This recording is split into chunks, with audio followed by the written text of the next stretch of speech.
I'm here with Golden Boy Promotions, CEO, founder, everything for the company. It's his namesake, Oscar De La Hoya, joining us this week. Ryan Garcia versus Fortuna in LA at the, let me get this right, crypto.com arena. It's going to Right. take me a while to figure that one out and get used to that one. If you guys get confused, there's a giant statue of this man in front of the arena. Just go there. Man, Right. Oscar, thank you for taking time out during this busy week. First and foremost, LA, a place you know well, you have the statue. How great is it to see Ryan Garcia draw like he does in LA and kind of, follow in those footsteps where he could be the next big star performing in an arena like crypto.com? Yeah. I mean, look, we're excited to once again promote at such an iconic arena. I was the very first fighter to step inside a ring at the Staples Center, formerly known as the Staples Center. But it's beautiful to see a fighter from Victorville here in California trying to follow my footsteps or any other fighter's footsteps who's a champion. Ryan Garcia, I think, has the abilities to win many world titles, to become great, to fight the very best. So he's obviously on his way, and I think this is the first step right here this Saturday, where he has a chance to prove it. And I believe that if he gets past this Saturday, sky's the limit for him. Obviously, the talks have been fighting with Tank Davis, fighting with the very best at 135 pounds. So we're super excited. Not to discount Fortuna is a tough opponent, right? Supposed to fight Yeah. Ryan last summer. It's going to be a true test for Ryan for him to really come out there and make a statement. But you touched on Tank Davis. At this point, people kind of compare records, right? They compare resumes, and a lot of people discount Ryan because of who he's fought. But you look at Tank Davis, yes, he fights on pay-per-view, but would you say like him and Ryan are still kind of like on even level where they both need each other to prove something instead of Ryan just chasing him? Well, I mean, look, there's arguments left and right. Who's the more popular fighter? Who's the better fighter? Who has the better resume? Obviously, Tank Davis is world champion, Yep. and so that validates the fact that he is on paper the better fighter. So a lot of comparisons. There's a lot of parallels. I strongly feel that the buildup has been so great that you can make this fight tomorrow, and it'll be a super fight. It'll be probably one of the biggest fights in recent years.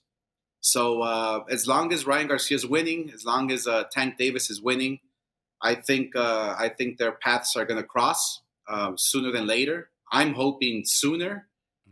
This Saturday night will be obviously a great test for Ryan. He's facing ex world champion, two-time world champion, and I strongly feel that if Ryan Garcia makes a statement, not only wins but makes a statement and goes out there and knocks out his opponent, I strongly feel that this fight with Tank Davis can get made in November, and I'm going to push for it as hard as I can. We just got news today from the WBA that they mandated Bivol to fight Zurdo Ramirez for the world title, Yep. the guy who beat Canelo Alvarez. So I'll be making the phone calls to the WBA right after Ryan's fight that night to hopefully order Ryan Garcia versus Tank Davis, and we can get that going for November.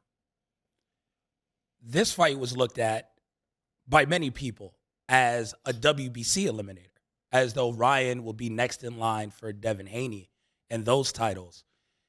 If it turns out to be both and you make the calls to the WBA and they say, yeah, he can also be an eliminator with Tank Davis, where does he go? Because now you have several options in front of you, Right. right? Like, would you, at this point of his career, you being on the outside helping him steer the ship, would you rather a fight with Tank Davis or would you rather a fight with someone like Devin Haney? I would rather go. I would rather go the Tank Tank side, because Tank Davis is the very best, and I think Ryan Garcia has it in him.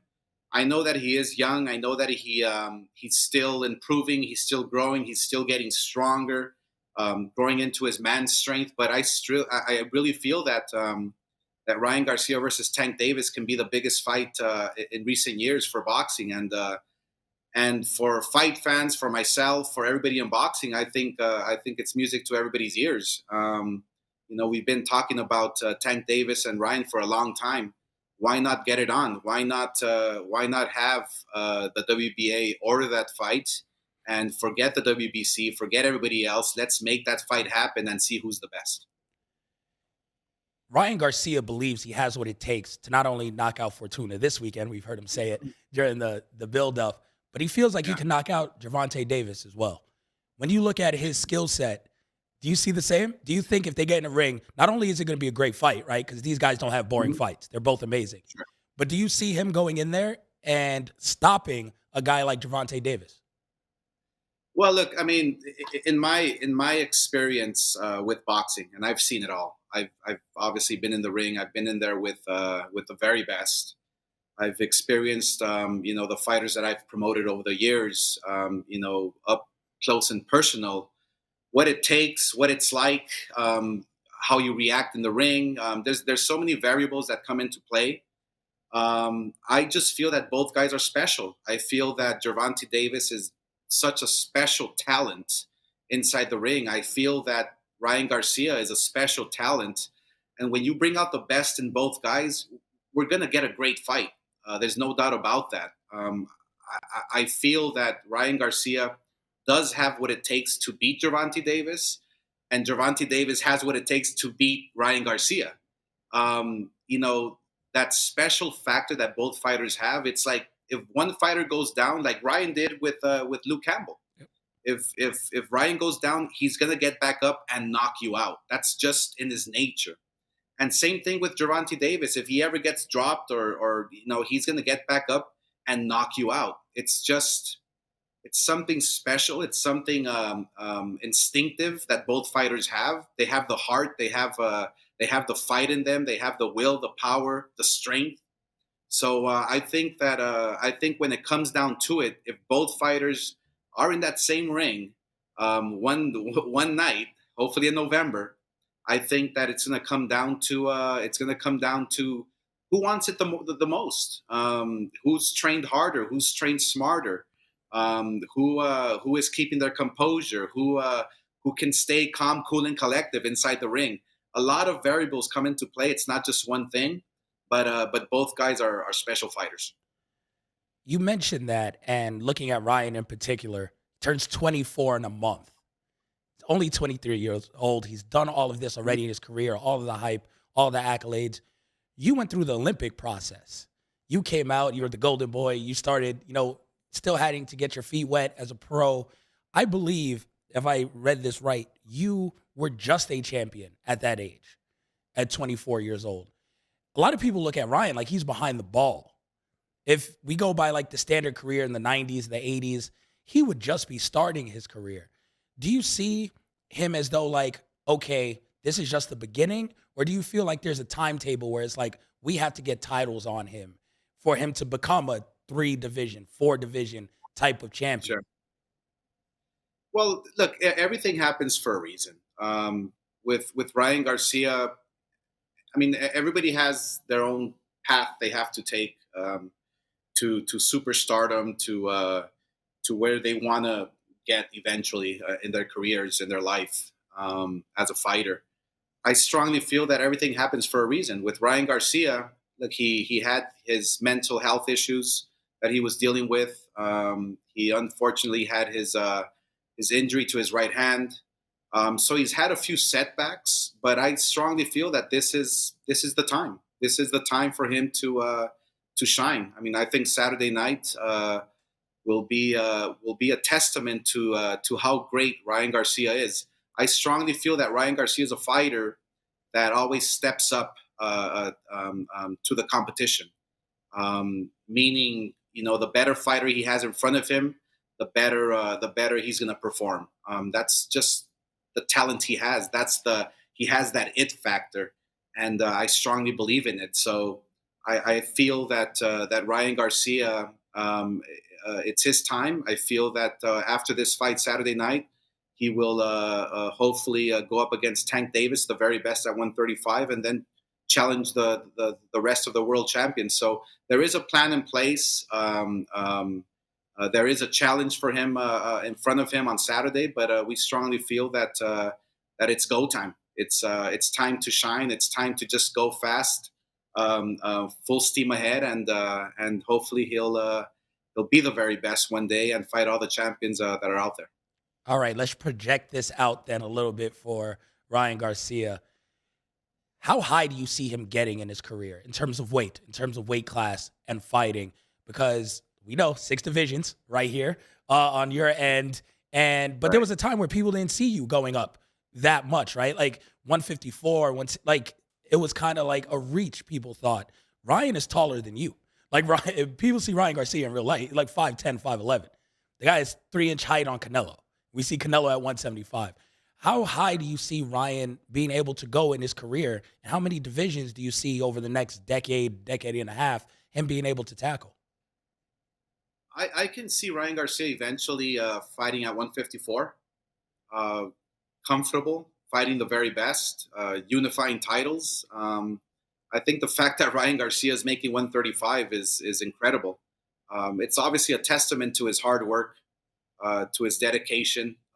Even though Ryan Garcia is out of the gym for long periods of time, he still keeps himself in shape, which is amazing. It's unheard of for many fighters today.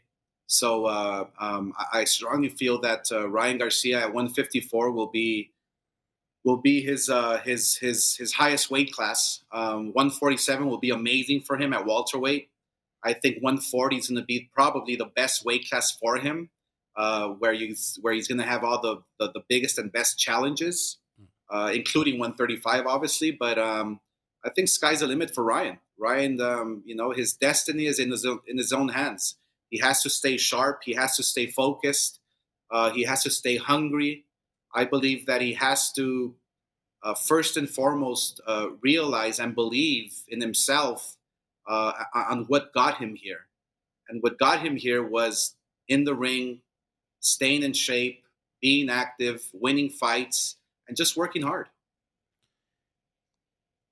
And I know you're going to try to make this happen, right? Because one thing you like to do is make fights. So you're going to try to make this happen. But when we look back on it, end of the day, all said and done, does Ryan Garcia fight Devin Haney, Gervonta Davis, Teofimo Lopez? Does he get in the ring with all of them? Because the complaints are, people call them the 4 princes, whatever. We're going back to the glory days of the 4 kings and everything. Right. But people are skeptical. Like, they're never going to fight each other. You want one fight to happen in November. But do you think eventually we see him in the ring with all of them? I do. I without hesitation, I really do. I think that it's destiny for everybody. Everybody wants to see those fights right now. Social media is kind of like it's brought all the world together, and everybody can chime in and talk and have their opinions. But I strongly feel that if we keep to our game plan, I think these fights are gonna happen sooner than later. I mean, whether they happen at 135 or 140, because all these kids are growing up. They're filling in. They're filling into their man strength. So I strongly feel that if they don't happen at 135, they'll happen at 140. You mentioned social media real quick. Could you imagine doing what you did and going through your run as a boxer with Twitter around, with TikTok, with Instagram? Like, how much pressure do you think that puts on this new generation of fighters? Could you imagine going through your path? Oh man, Oscar, I love your career, but they would have crushed you when you were going against Julio Cesar Chavez on Twitter. Like that, it would have been no good thing said. Could you imagine like going through that and the pressures these kids have to face? Oh my gosh. I mean, look, when I fought Pernell Whitaker or Floyd Mayweather, when I fought Pacquiao or Shane Mosley, all those guys, everybody, Julio Cesar Chavez, I can't imagine us going back and forth on social media and hyping up this fight and talking smack about each other. It's like it's a whole different world now. It's a whole different world, but it's a big distraction. And I think that the fighters who are gonna make history and who are gonna build legacy are the fighters who are gonna stay focused and focus on the job at hand. Focus not only in the gym when you're training and you're sweating and you're boxing and you're jumping rope, but when you leave the gym, when you wake up in the morning and when you're skipping rope and when you're jogging 10 miles, you're just solely focused on the job at hand. And that's exactly what it takes because boxing is unlike any other sport. You're not hitting a baseball, out of the ballpark. You're not catching with somebody. You're not throwing a football. You're beating somebody's head in. So you have to stay focused and determined and hungry. So and social media has kind of distracted a few fighters out there today, and it shows. It's shown, in recent fights, the focus, the determination, the hunger. Social media has kind of rocked the boat a little bit in that area, but as long as fighters stay focused, that's all it takes. It's staying focused and disciplined at the job at hand. I'll follow up with this because you market and you promote arguably the number one social media entity in boxing, which is Ryan Garcia. And it's Right. such a big platform for it. It brings in so many fans. How do you Sure. give him advice and just to remain balanced?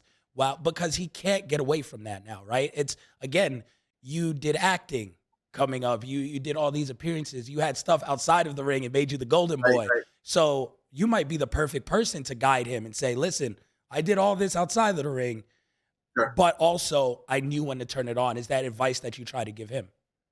Yeah. I mean, look, the advice is when you're in camp, it's 100%.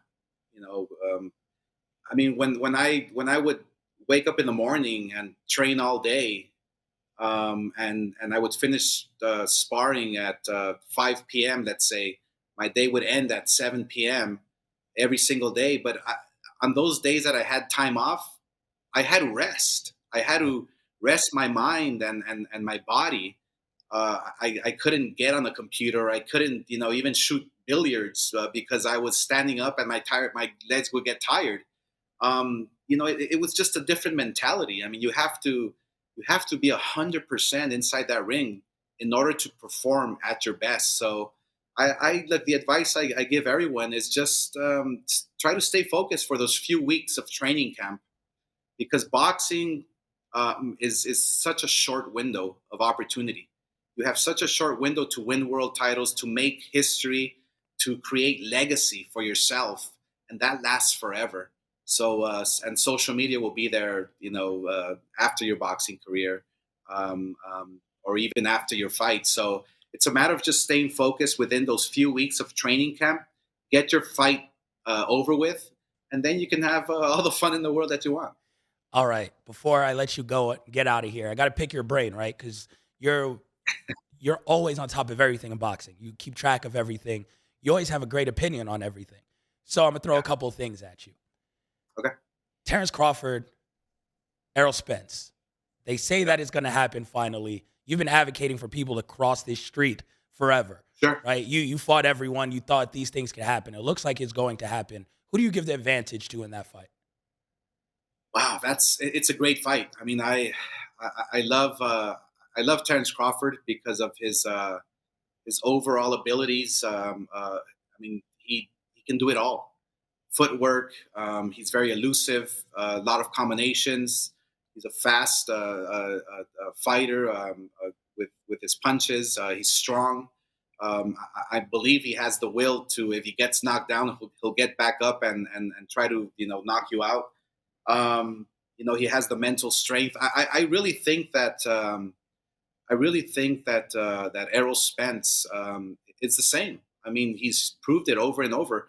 When I was promoting Errol Spence, and I've always said it that he's like a Sugar Ray Leonard. He's that type of fighter, or should have been that type of fighter in terms of like popularity and people loving him. And he's like a Sugar Ray Leonard with skills, with the abilities, with the work ethic.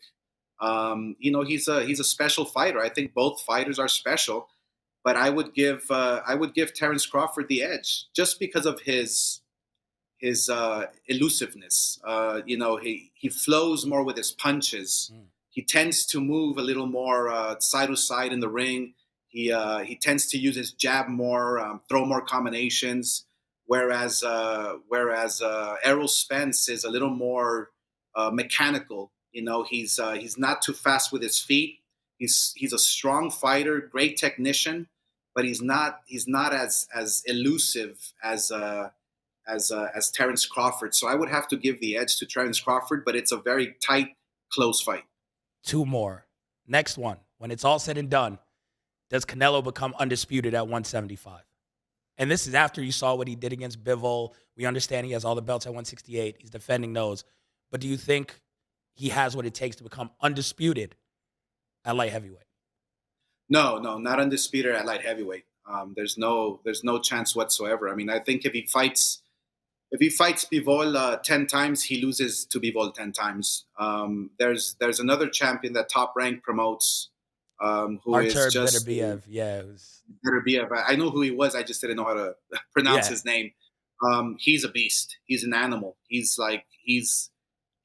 seek and destroy. And there's fighters like Zurdo Ramirez as well, Mm. who's coming up, and we feel that just 175 is kind of like pushing it for Canelo Alvarez. I mean, at 168, he's a monster. I think he's gonna continue to reign as a world champion at 168, unify all the belts at 168, and he should maybe stay there because 175 is a little too much for him.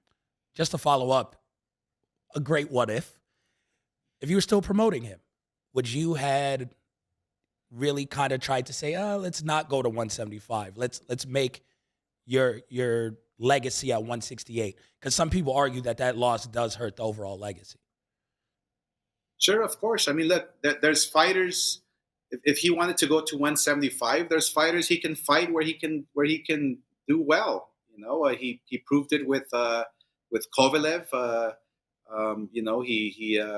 He was very successful there, and but there's fighters that are just impossible to beat when you're trying to make history. And look, kudos to Canelo that he went up to 175 and tried to challenge Bivol and beat him. I mean, that's amazing. I'm a huge advocate of fighters taking risks and literally having having balls to challenge these tough fighters. But I think 175, when you're facing the very best, like Bivol and other good fighters there, it's maybe you're maybe just challenging yourself a little too much. Yeah. So try not to have too much ego. Go down to 168. Look incredible the way he'll fight Triple G this coming up September, and look great, look amazing. He's going to knock out Triple G, and he'll be back on top of the world, and maybe just stay right there at 168 and finish your career at 168. Last one. Does Tyson Fury come out of retirement? Do we get an undisputed heavyweight championship matchup this next year? I believe so. I believe so. I think that I've talked to Fury a few times, and first of all, I think he's great for the sport. He's probably the best heavyweight out there today, who is willing to take the risk, who is willing to fight everybody. But he fights like a lightweight, which is amazing. He has the footwork, he has the speed, he has tons of power, he has charisma. I think his time will come where he will be the undisputed heavyweight champion of the world when the time is right. I think that Fury right now is living it up. He's happy doing what he's doing. I'm sure enjoying his family and enjoying the fruits of all his labor. So I strongly feel that that a fighter like Fury, who has the energy, who has the will, the hunger, to reach the highest peak in the heavyweight division, there's no reason for him, not to come back. I think he's too motivated right now, and him watching all these fighters in the heavyweight division fighting each other, it probably motivates him more because he knows he can beat them all. Definitely. Man, appreciate you for joining us. I know it's a busy week. Ryan Garcia, Javier Fortuna on Saturday, Crypto.com Arena, Golden Boy Promotions. Oscar, if anyone's wondering, we'll cross the street. He wants to make these fights. Come on, let's just make it happen. Hey. Hopefully we see that Tank fight next. It's going to be an incredible showing. Thank you so much. Appreciate you. You got it. Yes, enjoy the rest of the week. Thanks, Oscar. To all the promoters out there, look, I'll even block the street so you can cross the street. Don't worry about it. You won't get run over. It's all good. Oscar Make these got big this. fights happen. No, I can't wait. I can't wait. Hopefully everyone takes, a note out of your career where you fight the best, you challenge the best, and in the end, your legacy will be fine. They could never say you ducked anyone. I want to promote the way I fought. That's the bottom line. Perfect. No, couldn't have said it any better. Thanks so much, Oscar. Everyone, make sure you guys tune into this fight. It's going to be huge, huge, huge. Ryan Garcia is a star in the making. He's already a star. He's going to be a superstar. So make sure you guys watch that. Oscar De La Hoya is incredible today. Remember, I'll make this short.